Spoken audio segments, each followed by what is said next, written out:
आज पुनः मैं आप लोगों को श्रीमद् भागवत महापुराण की कथा सुनाता हूँ। आप लोग इसे सुने और पुण्य के भागी बने। ओम नमो भगवते वासुदेवाय। एक बार की बात है, एक दिन विशालापुरी में सनकादि ऋषि सत्संग के लिए आए। वहां उन्होंने नारद जी को देखा।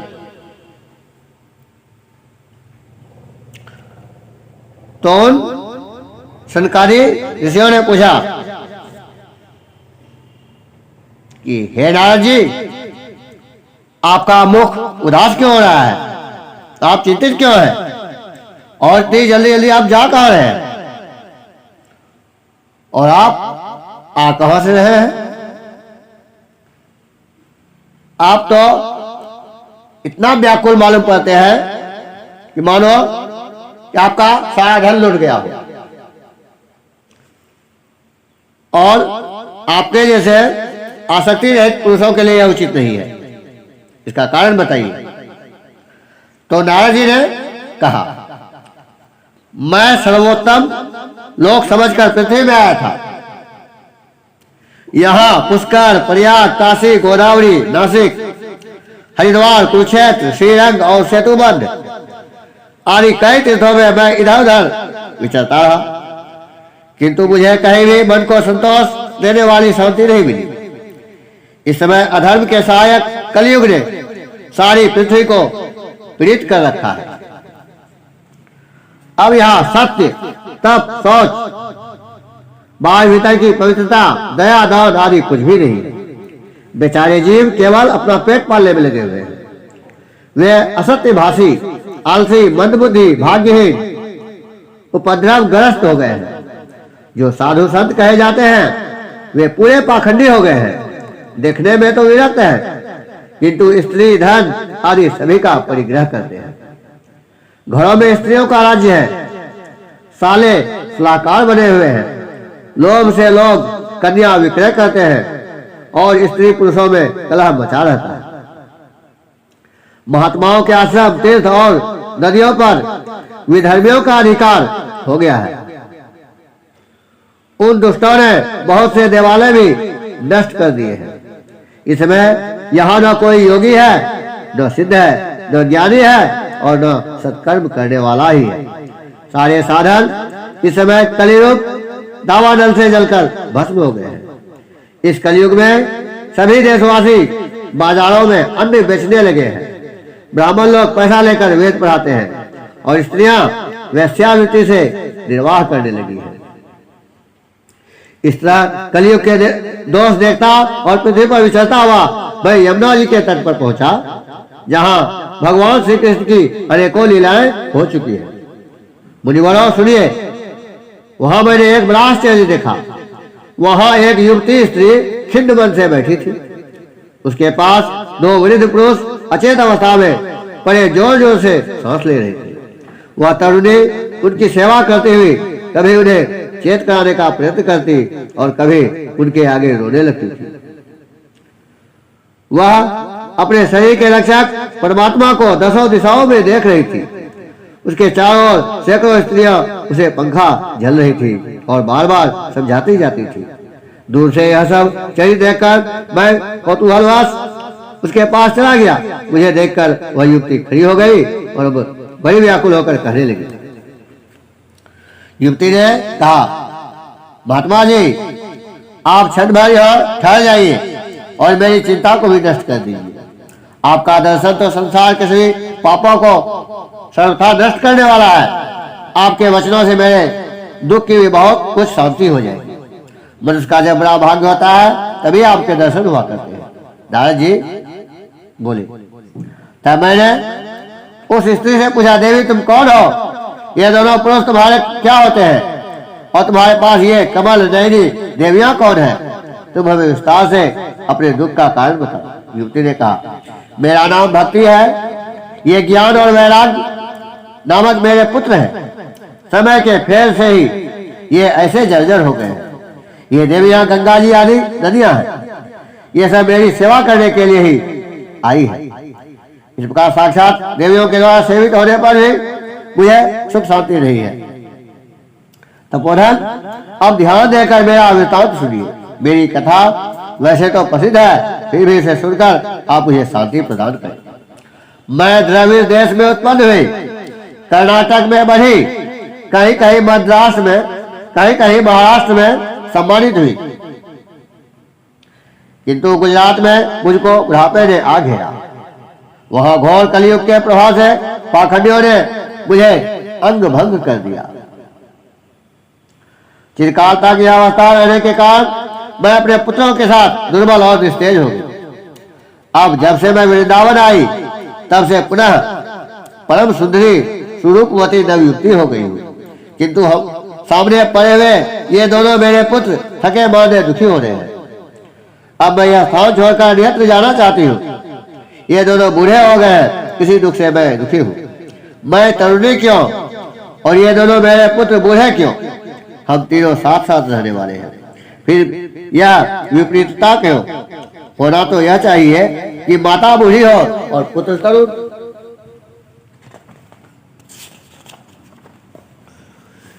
इसी से मैं आश्चर्यचकित चित्त से अपनी इस अवस्था पर शोक करती रहती हूँ।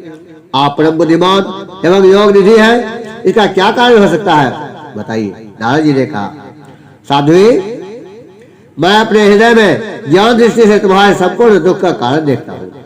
तुम्हें विषाद नहीं करना चाहिए, श्री हरि तुम्हारा कल्याण करेंगे।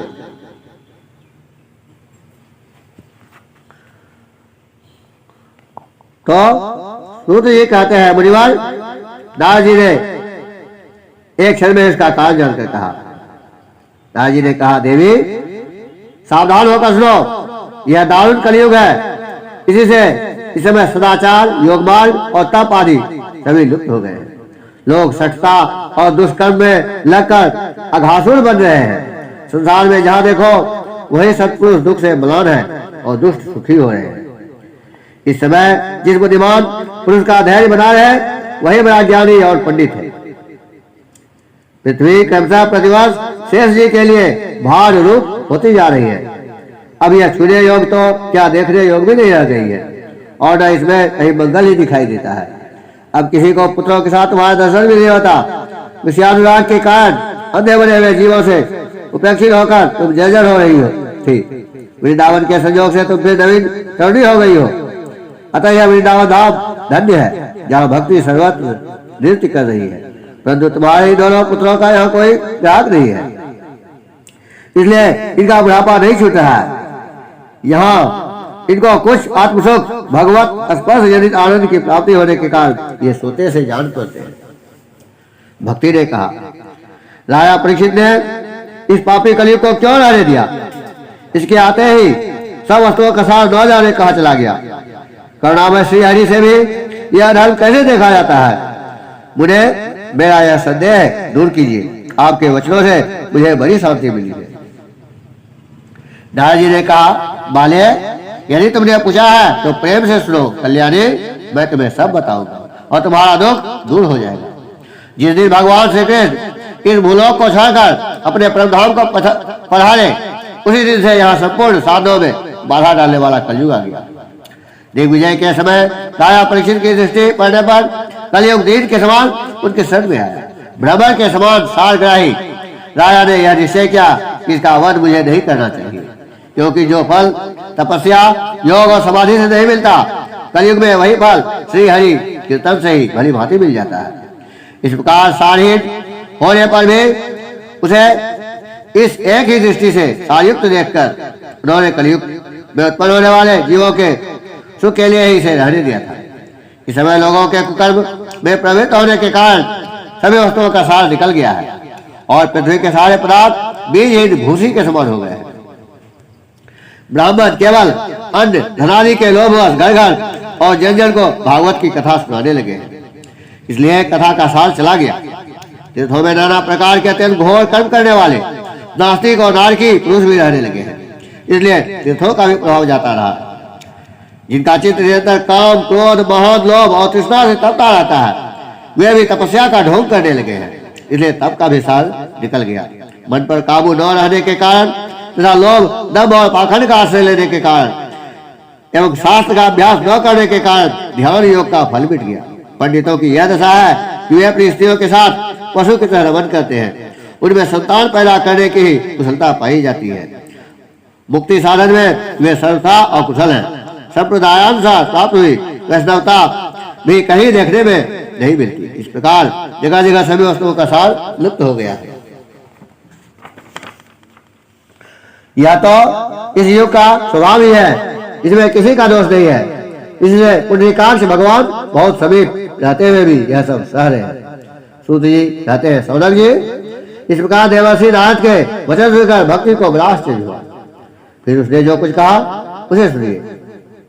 भक्ति ने कहा, देवर्षि आप धन्य हैं। मेरा बड़ा सौभाग्य था कि जो आपका समागम हुआ। संसार में साधुओं का दर्शन ही समस्त सिद्धियों का परम कारण है। आपका केवल एक बार का उपदेश धारण करके कयाधु कुमार प्रहलाद ने माया पर विजय प्राप्त कर ली थी। ध्रुव ने भी आपकी कृपा से ध्रुव पद प्राप्त किया था। आप सर्व मंगलमय और साक्षात श्री ब्रह्मा जी के पुत्र हैं। मैं आपको नमस्कार करती हूँ। नारद जी ने कहा, बाले, तुम व्यर्थ ही अपने को क्यों खेल में डाल रही हो? अरे तुम इतनी चिंता तुम क्यों हो? भगवान श्री कृष्ण के चरण कमलों का चिंतन करो। उनकी कृपा से तुम्हारा सारा दुख दूर हो जाएगा। जिन्होंने कौरवों के अत्याचार से द्रौपदी की रक्षा की थी और गोप सुंदरियों को स्नात किया था, वे श्री कृष्ण कहीं चले थोड़े ही गए। फिर तुम तो भक्ति हो और सुनाओ ने प्राणों से भी प्यारी हो। तुम्हारे बुलाने पर तो भगवान नीचों के घरों में भी चले जाते हैं। सत्य, त्रेता और द्वापर इन तीन युगों में ज्ञान, वैराग, मुक्ति के साधन थे, किंतु कलयुग में तो केवल भक्ति ही ब्रह्म सायुज्य मोक्ष की प्राप्ति कराने वाली है। यह सोचकर ही परमानंद चिन्मूर्ति ज्ञान स्वरूप श्री हरि ने अपने सत्स्वरूप से तुम्हें रचा है। तुम साक्षात श्री कृष्ण चंद्र की प्रिया और परम सुंदरी हो। एक बार जब तुमने हाथ जोड़कर पूछा था कि मैं क्या करूं, तब भगवान ने तुम्हें यही आज्ञा दी थी कि मेरे भक्तों का पोषण करो। तुमने भगवान की वह आज्ञा स्वीकार कर ली। इसे तुम पर श्री हरि बहुत पसंद हुए और तुम्हारी सेवा करने के लिए मुक्ति को तुम्हें दासी के रूप में दे दिया और इस ज्ञान वैराग्य को पुत्रों के रूप में। तुम अपने साक्षात स्वरूप से वैकुंठ धाम में ही भक्तों का पोषण करती हो। भूलोक में तो तुमने उनकी पुष्टि के लिए केवल छाया रूप धारण कर रखा है। अब तो मुक्ति, ज्ञान और वैराग को साथ लिए पृथ्वी तल पर आई और सतयुग से द्वापर पर्यंत बड़े आनंद से रही। कलयुग में तुम्हारी राशि मुक्ति पाखंड रूप लोक से प्रीत होकर छीन होने लगी थी। इसलिए वह तो तुरंत ही तुम्हारी आज्ञा से वैकुंठ लोक को चली गई। इस लोक में भी तुम्हारे स्मरण करने से ही वह आती है और फिर चली जाती है। किंतु इन ज्ञान वैराग्य को तुमने पुत्र मानकर अपने पास ही रख छोड़ा है। फिर भी कलयुग में इनकी उपेक्षा होने के कारण तुम्हारे ये पुत्र उत्साहीन और वृद्ध हो गए हैं। फिर भी तुम चिंता न करो, मैं इनके नवजीवन का उपाय सोचता हूँ। सुमुखे, कली के समान कोई भी युग नहीं है। इस युग में मैं तुम्हें घर घर में प्रत्येक पुरुष के हृदय में स्थापित कर दूंगा। देखो, अन्य सब धर्मों को दबाकर और भक्ति विषयक महोत्सवों को आगे रखकर यदि मैंने लोक में तुम्हारा प्रचार न किया तो मैं श्री हरि का दास नहीं। इस कलयुग में जो जीव तुमसे युक्त होंगे वे पापी होने पर भी वे खटके भगवान श्री कृष्ण के अभय धाम को प्राप्त होंगे। जिनके हृदय में निरंतर प्रेम रूपिणी भक्ति निवास करती है वे सुधांतःकरण पुरुष स्वप्न में भी यमराज को नहीं देखते। जिनके हृदय में भक्ति महारानी का निवास है उन्हें प्रेत, पिशाच, राक्षस या दैत्य आदि स्पर्श करने में भी समर्थ नहीं हो सकते। तप, वेदाध्ययन, ज्ञान और कर्म आदि किसी भी साधन से भगवान वश में नहीं किए जा सकते। वे केवल भक्ति से ही वशीभूत होते हैं। इसमें श्री गोपीजन प्रमाण है। मनुष्यों का सहस्त्रों जन्म के पुण्य प्रताप से भक्ति में अनुराग होता है। कलयुग में केवल भक्ति ही सार है। भक्ति से तो साक्षात श्री कृष्ण चंद्र सामने उपस्थित हो जाते हैं। जो लोग भक्ति से द्रोह करते हैं वे तीनों लोकों में दुख ही दुख पाते हैं। पूर्व काल में भक्त का तिरस्कार करने वाले दुर्वासा ऋषि को बड़ा कष्ट उठाना पड़ा था। बस व्रत, तीर्थ, योग, यज्ञ और ज्ञान चर्चा आदि बहुत से साधनों की कोई आवश्यकता नहीं है। एकमात्र भक्ति ही मुक्ति देने वाली है। सूत जी कहते हैं। इसका नारद जी के निर्णय किए हुए अपने महात्मा को सुनकर भक्ति के सारे अंग पुष्ट हो गए और वे उनसे कहने लगी। भक्ति ने कहा, नारद जी आप धन्य हैं, आपकी मुझ में निश्चल रीति है, मैं सदा आपके हृदय में रहूंगी, कभी आपको छोड़कर नहीं जाऊंगी। साधो आप बड़े कृपालु हैं, आपने क्षण भर में ही मेरा सारा दुख दूर कर दिया, किंतु अभी मेरे पुत्रों में चेतना नहीं आई है, आप इन्हें शीघ्र ही सचेत कर दीजिए, जगा दीजिए। सूत जी कहते हैं, भक्ति के यह वचन सुनकर नारद जी को बड़ी करुणा आई और वे उन्हें हाथ से हिला डुला कर जगाने लगे। फिर उनके कान के पास मुंह लगाकर जोर से कहा, ओ ज्ञान जल्दी जग पड़ो, ओ वैराग जल्दी जग पड़ो। फिर उन्होंने वेद ध्वनि, वेदांत घोष और बार बार गीता पाठ करके उन्हें जगाया। इससे वे जैसे तैसे बहुत जोर लगाकर उठे, किंतु आलस्य के कारण वे दोनों जम्भाई लेते रहे, नेत्र उघाड़ कर देख भी नहीं सके। उनके बाल बगलों की तरह सफेद हो गए थे, उनके अंग प्राय सूखे काठ की समान निस्तेज और कठोर हो गए थे। इस प्रकार भूख प्यास के मारे अत्यंत दुर्बल होने के कारण फिर सोते देख नारद जी को बड़ी चिंता हुई और वे सोचने लगे, अब मुझे क्या करना चाहिए। इनकी यह नींद और इससे भी बढ़कर इनकी वृद्धावस्था कैसे दूर हो। सौनक जी इस प्रकार चिंता करते करते हुए भगवान का स्मरण करने लगे। उस समय यह आकाशवाणी हुई कि मुझे खेद मत करो, तुम्हारा यह उद्योग निसंदेह सफल होगा। देवर से इसके लिए तुम एक सत्कर्म करो, वह कर्म तुम्हें संत शिरोमणि महानुभाव बताएगी। उस सत्कर्म का अनुष्ठान करते ही क्षण भर में इनकी नींद और वृद्धावस्था चली जाएगी और सर्वत्र भक्ति का प्रसार होगा। यह आकाशवाणी वहां सभी को साफ साफ सुनाई दी। इसे नारद जी को बड़ा विस्मय हुआ और वे कहने लगे, मुझे तो इसका कुछ आशय समझ में नहीं आया।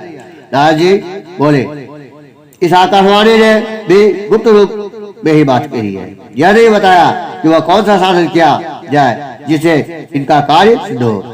वे संत न जाने कहाँ मिलेंगे और किस प्रकार उस साधन को बताएंगे। अब आकाशवाणी ने जो कुछ कहा है उसके अनुसार मुझे क्या करना चाहिए। सूत जी कहते हैं, सौनक जी तब ज्ञान वैराग दोनों को वहीं छोड़कर नारद मुनि वहां से चल पड़े और प्रत्येक तीर्थ में जा जाकर मार्ग में मिलने वाले मुनीश्वरों से वह साधन पूछने लगे। उनकी उस बात को सुनते हैं तो सब थे, किंतु उसके विषय में कोई कुछ भी निश्चित उत्तर न देता। किसी ने उसे असाध्य बताया, कोई बोले इसका ठीक ठीक पता लगाना ही कठिन है, कोई सुनकर चुप रह गए और कोई तो अपनी अवज्ञा होने के भय से बात को टाल टूल कर खिसक गया।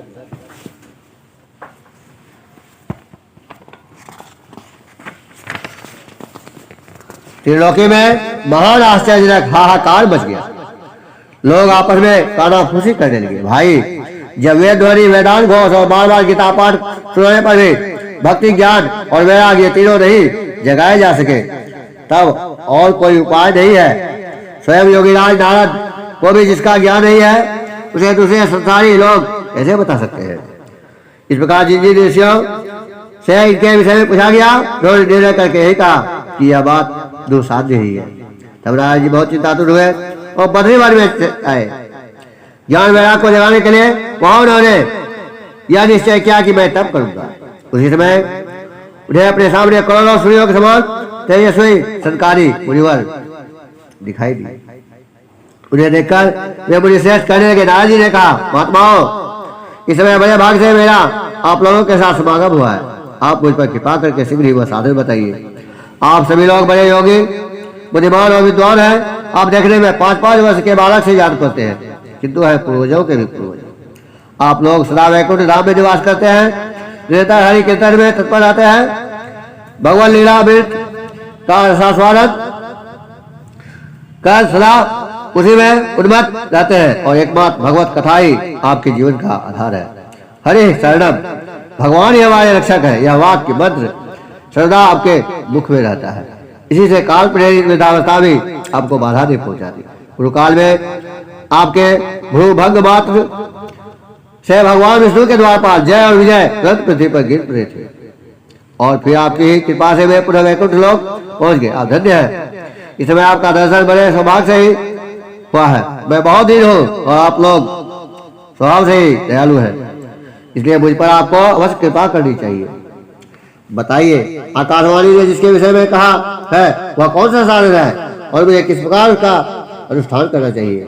आप उसका विस्तार से वर्णन कीजिए। भक्ति, ज्ञान और वैराग को किस प्रकार सुख मिल सकता है और किस तरह इनकी प्रेम पूर्वक सब वर्णों में प्रतिष्ठा की जा सकती है? सरकारी ने कहा, देवर से आप चिंता न करें, मन में प्रसन्न हो, उसके उद्धार का एक सरल उपाय पहले से विद्यमान है। नारद जी, आप धन्य हैं, आप विरक्तों के विश्वमणि हैं, श्री कृष्ण दासों के शाश्वत पथ प्रदर्शक और भक्ति योग के भास्कर हैं। आप भक्ति के लिए जो उद्योग कर रहे हैं यह आपके लिए कोई आश्चर्य की बात नहीं समझनी चाहिए। भगवान के भक्त के लिए तो भक्ति की सम्यक स्थापना करना सदा उचित है। ऋषियों ने संसार में अनेकों मार्ग प्रकट किए हैं, किंतु वे सभी कष्ट साध्य हैं और परिणाम में प्राय स्वर्ग की प्राप्ति कराने वाले हैं। अभी तक भगवान की प्राप्ति कराने वाला मार्ग तो गुप्त ही रहा है। उसका उपदेश करने वाला पुरुष प्राय भाग्य से ही मिलता है। आपको आकाशवाणी ने जिस सत्यकर्म का संकेत किया है उसे हम बतलाते हैं, आप प्रसन्न और समाहित चित्त होकर सुनिए। नारद जी, द्रव्य यज्ञ, तपो यज्ञ, योग यज्ञ और स्वाध्याय रूप ज्ञान यज्ञ, ये सब तो स्वर्ग आदि की प्राप्ति कराने वाले कर्म की ही वो संकेत करते हैं। पंडितों ने ज्ञान यज्ञ को ही सत्कर्म मुक्तिदायक कर्म का सूचक माना है। वह श्रीमद् भागवत का पारायण है, जिसका गान सुकारी महानुभावों ने किया है। उनके शब्द सुनने से भक्ति, ज्ञान और वैराग को बड़ा बल मिलेगा। इसे ज्ञान और वैराग का कष्ट मिट जाएगा और भक्ति को आनंद मिलेगा। सिंह की गर्जना सुनकर जैसे भेड़िए भाग जाते हैं, उसी प्रकार श्रीमद् भागवत की ध्वनि से कलयुग के सारे दोष नष्ट हो जाएंगे। तब प्रेम रस प्रवाहित करने वाली भक्ति ज्ञान और वैराग को साथ लेकर प्रत्येक घर और व्यक्ति के हृदय में क्रीड़ा करेगी। नारद जी ने कहा, मैंने वेद वेदांत की ध्वनि और गीता पाठ करके उन्हें बहुत जगाया, किंतु फिर भी भक्ति, ज्ञान और वैराग ये तीनों नहीं जगे। ऐसी स्थिति में श्रीमद् भागवत सुनाने से वे कैसे जगेंगे? क्योंकि उस कथा के प्रत्येक श्लोक और प्रत्येक पद में भी वेदों का ही तो सारांश है। आप लोग शरणागत वत्सल हैं और आपका दर्शन कभी व्यर्थ नहीं होता, इसलिए मेरा यह संदेह दूर कर दीजिए, इस काल में विलंब न कीजिए। सरकारी ने कहा, श्रीमद् भागवत की कथा वेद और उपनिषदों के साथ से बनी है, इसलिए उनसे अलग उनकी फल रूपा होने के कारण वह बड़ी उत्तम ज्ञान करती है, जिसका रस वृक्ष की जड़ से लेकर शाखाग्र पर्यंत रहता है, किंतु इस स्थिति में उसका आस्वादन नहीं किया जा सकता है। वही जब अलग होकर फल के रूप में आ जाता है, तब संसार में सभी को प्रिय लगने लगते हैं। दूध में घी आता ही है, किंतु उस समय उसका अलग स्वाद नहीं मिलता। वही जब उसे अलग हो जाता है, तब देवताओं के लिए भी स्वादवर्धक हो जाता है। खान एक के और छोर और बीच में भी व्याप्त रहती है, तथापि अलग होने पर उसकी कुछ और ही मिठास होती है। ऐसी ही यह भागवत की कथा है। यह भागवत पुराण वेदों के समान है। श्री व्यास देव ने इसे भक्ति, ज्ञान और वैराग की स्थापना के लिए प्रकाशित किया है। पूर्व काल में जिन्हें वेद वेदांत के पारगामी और गीता की भी रचना करने वाले भगवान व्यास देव चिन्ह होकर अज्ञान समुद्र में गोते लगा खा रहे थे, उस समय आपने उन्हें 4 श्लोकों में इसका उपदेश किया था। उसे सुनते ही उनकी सारी चिंता दूर हो गई थी। फिर इसमें आपको आश्चर्य क्यों हो रहा है? जो आप हमसे प्रश्न कर रहे हैं, आपको उन्हें शोक और दुख का विनाश करने वाला श्रीमद् भागवत और ही सुनना चाहिए। नारद जी ने कहा, महानुभाव, आपका दर्शन जीव के संपूर्ण पापों को तत्काल नष्ट कर देता है और जो संसार दुख रूप दावानल से छपे हुए हैं उन पर शीघ्र ही शांति की वर्षा करता है। आप निरंतर शेष जी के सहस्त्र मुखों से गाए हुए भगवत कथामृत का भी पान करते रहते हैं।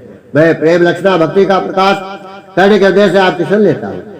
जब अनेकों जन्मों के संचित पुण्य का उदय होने से मनुष्य को सत्संग मिलता है, तब वह उसके अज्ञान जनित मोह और मदरूप अंधकार का नाश करके विवेक उदय होता है।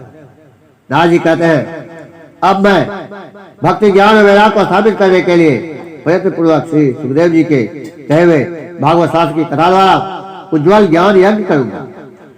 यह यज्ञ मुझे कहाँ करना चाहिए? आप इसके लिए कोई स्थान बता दीजिए।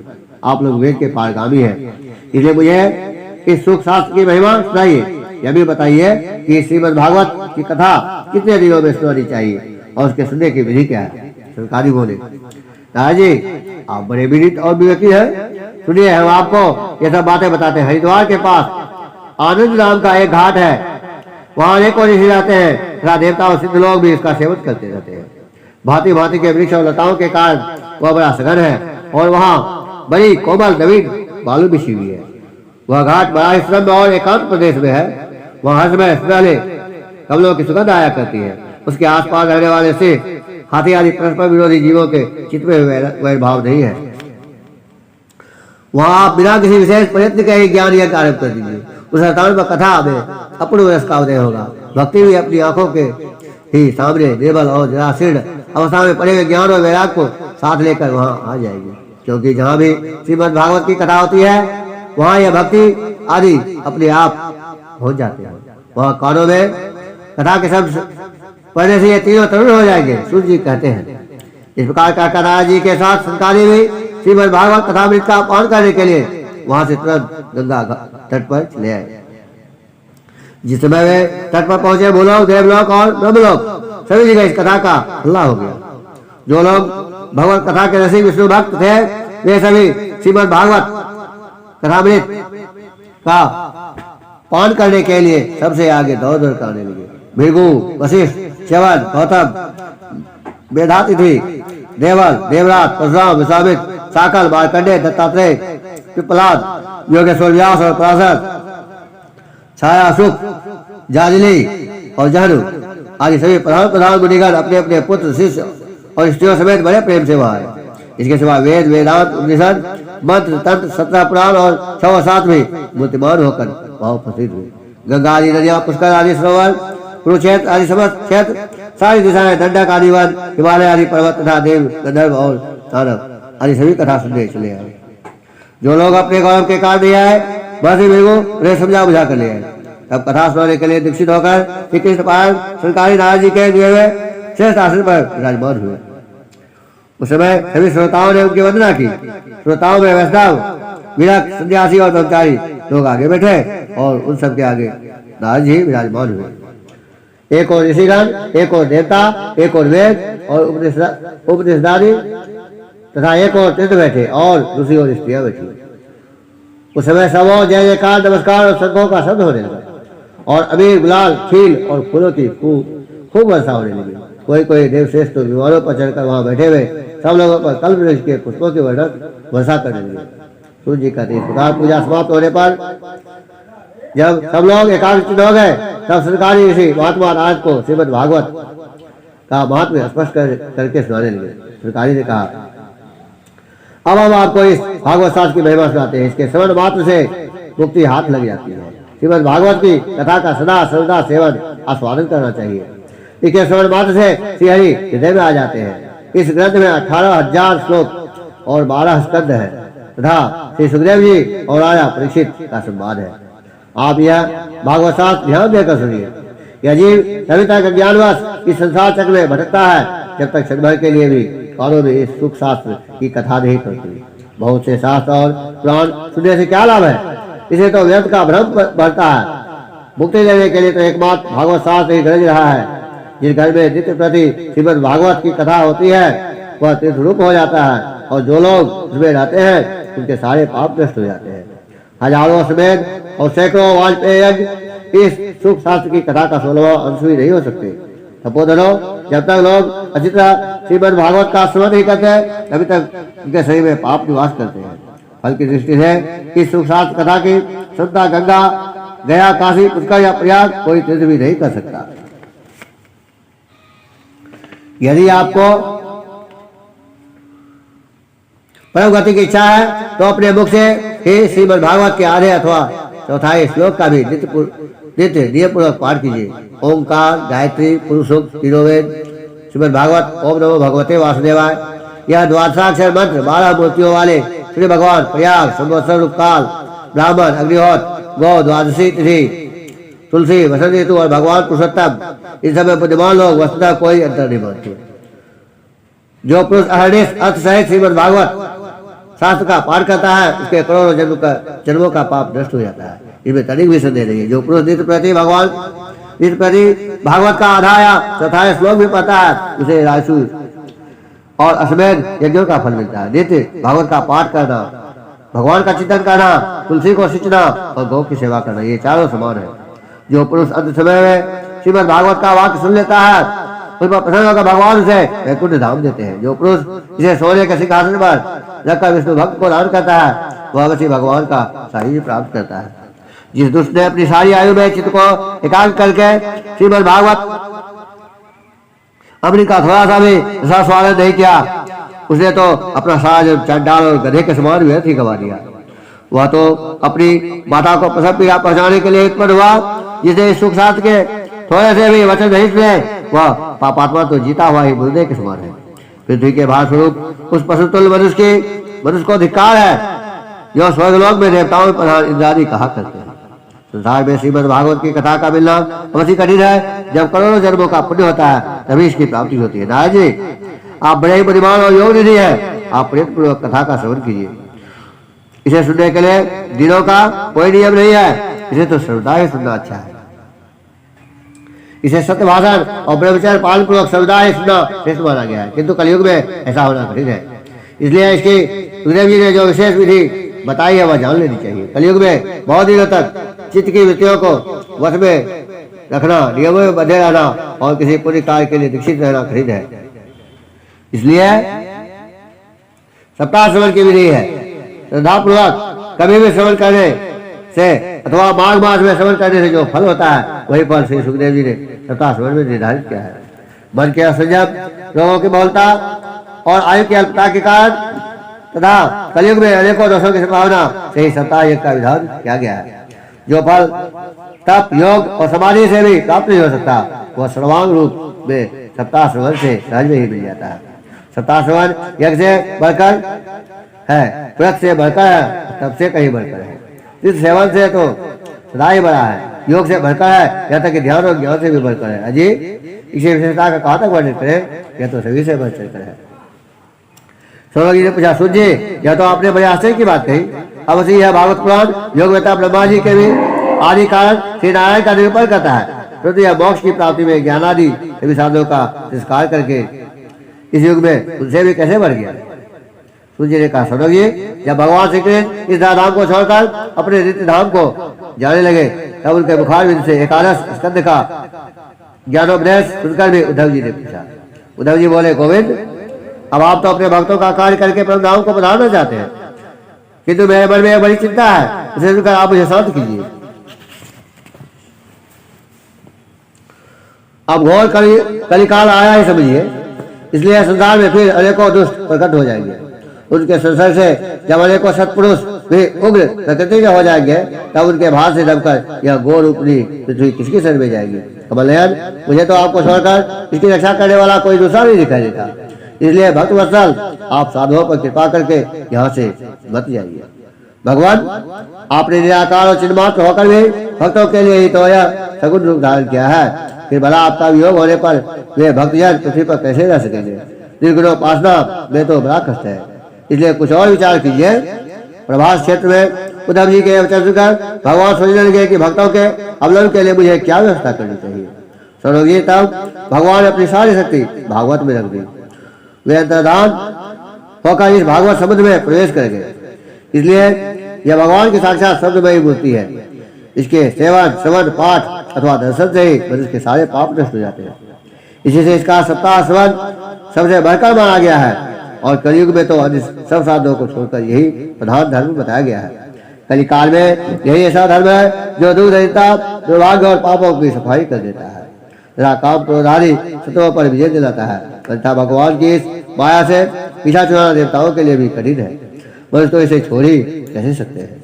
अतः इसे छूटने के लिए भी सप्ताह श्रवण का विधान किया गया। सूर्य जी कहते हैं, सौरभ जी, जिस समय सत्कारी मुनीश्वर इस प्रकार सप्ताह श्रवण की महिमा का बखान कर रहे थे, उस सभा में एक बड़ा आश्चर्य हुआ, उसे मैं तुम्हें बतलाता हूँ, सुनो।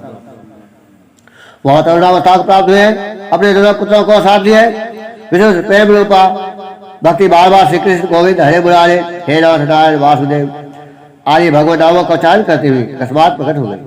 सभी सदस्यों ने देखा कि परम सुंदरी भक्ति रानी भागवत के अर्थों का आभूषण पहने वहां पधारी। मुनियों की उस सभा में सभी तर्क वितर्क करने लगे कि ये यहाँ कैसे आई, कैसे प्रविष्ट हुई। तब सनकादि ने कहा, ये भक्ति देवी अभी अभी कथा के अंत से निकली है। उनके वचन सुनकर भक्ति ने अपने पुत्रों सहित अत्यंत विनम्र होकर सनत कुमार जी से कहा। भक्ति बोली, मैं कलयुग में नष्ट प्राय हो गई थी, आपने कथामृत से सींचकर मुझे फिर पुष्ट कर दिया। अब आप यह बताइए कि मैं कहाँ रहूं। यह सुनकर सरकारी ने उसे कहा, तुम भक्तों को भगवान का स्वरूप प्रदान करने वाली, अनंत प्रेम का संपादन करने वाली और संसार रोग को निर्मूल करने वाली हो, अतः तुम धैर्य धारण करके नित्य निरंतर विष्णु भक्तों के हृदय में ही निवास करो।